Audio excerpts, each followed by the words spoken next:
Hi, just wanted to make a video. This has to do with my 2001 Nissan Xterra.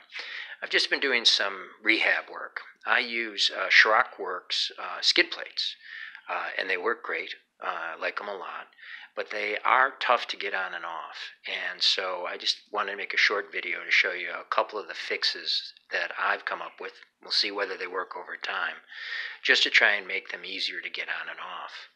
Now, the front skid plate is bolted on in a couple of different spots, and in the front, I just got it jacked up because I'm still about to put on the front set of bolts here, which is what I want to talk to you about.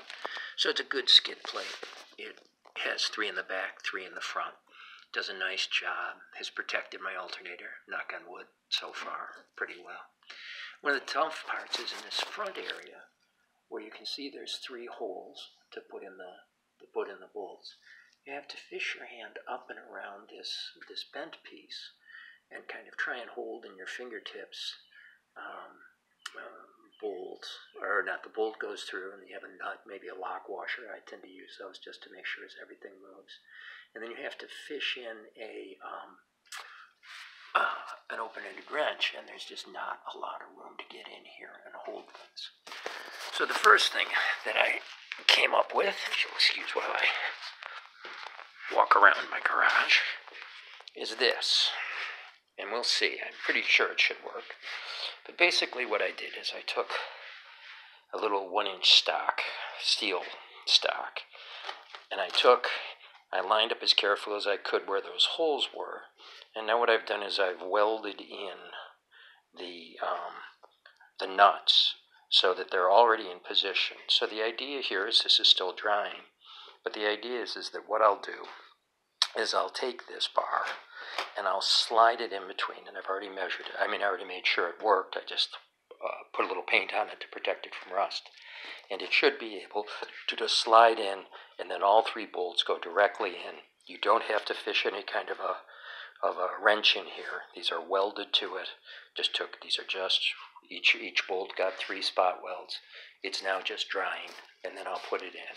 That should make it easier to just sort of be able to pop that in and out whenever I want to go in there for oil change or anything else. The other thing, and this is more of an experiment that I've tried, is on the next one, on the next skid plate, what they do is they have a U-bolt here, and I have a U-bolt here, but they have theirs turned in the other position.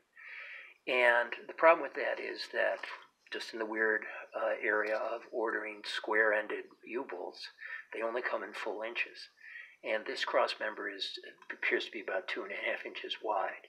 So what happens when they come stock is they're turned around, and they end up flaring the 1/2 inch to be able to get around. So getting them on and off is a bear, but they are better protected on the bottom, because then all you're seeing is that square top of the U-bolt. So on the round ones you can get 2.5, which I've done. I'm sorry you can't see them here, but it's a round U-bolt. I put a little I ran through some 1/4 inch tubing, so it has a little cushion on it, so it's not metal on metal clanking, and then brought the bolts down. These are the end of the curved U-bolts. Using grade 8 bolts, lock washers, etc. Now, I'm sure that the guys at ShrockWorks were thinking they wanted to flip the U-bolt the other way to keep these nuts from being bashed on rocks. And so what I did here is to make a stronger cross bar for the U-bolt. I used here 1/16, I think, maybe 1/8, but just a little bar stock again. I took it, I bent it in the grinder to try and protect this nut here. It's just a little barrier that as I come across a rock, hopefully it beats up that and doesn't make it so I can't get the nut off later. I did take a couple of times because, as you can imagine, as these things loosen, this drops. And so what was the ideal? How far could I effectively cut back this bolt, which had gone up for about another 1.5 inches, and still be able to feed it over the cross member and be able to catch the threads so I could tighten them up the way they are? This one I think is a little bit more of an experiment. The first one for the front, I'd be amazed if that doesn't work well.